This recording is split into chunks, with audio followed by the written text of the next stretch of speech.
महाराष्ट्रातल्या जर उमेदवारीवर आदितीताई लक्ष टाकलं तर असे प्रयोग राज्यात कधीच झाले नाही.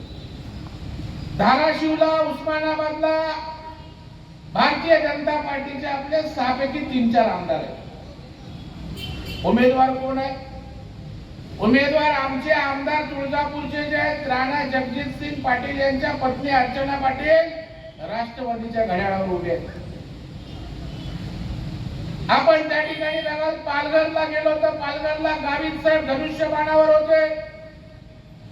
कदाचित ते उद्या आमच्या कमळावर त्या ठिकाणी लढणार आहे. नाशिकला भारतीय जनता पार्टीचे त्या ठिकाणी 3 आमदार आहेत. उद्या कदाचित त्या ठिकाणी हेमंत गोडसेंच्या जागी छगन भुजबळ त्या ठिकाणी निवडणूक लढवू शकतात.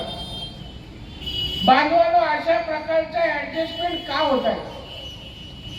कोणी कुठल्याही पक्षात आपल्या त्या ठिकाणच्या असणाऱ्या युतीमध्ये लढायला तयार होतोय. याचं एकमेव कारण की या देशातल्या जनतेने ठरवलेलं आहे की पंतप्रधान नरेंद्र मोदी आम्हाला हवेत. त्याच्यामुळे इथून लढलो काय लोक मोदींना मतदान या ठिकाणी करणार आहे. आणि म्हणून आदितीताई चिंता करण्याचं कारण नाही.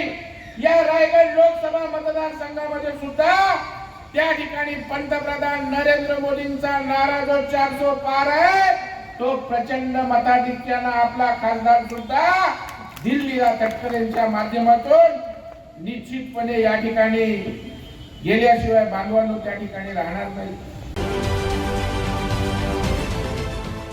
देश विदेशातील प्रत्येक घडामोडींचे लाईव्ह अपडेट मिळवण्यासाठी आता साम टीव्हीच्या सर्व सोशल मीडिया प्लॅटफॉर्मला लाईक, फॉलो आणि सबस्क्राईब करा. तसंच सर्व नोटिफिकेशनसाठी बेल आयकॉन प्रेस करायला विसरू नका.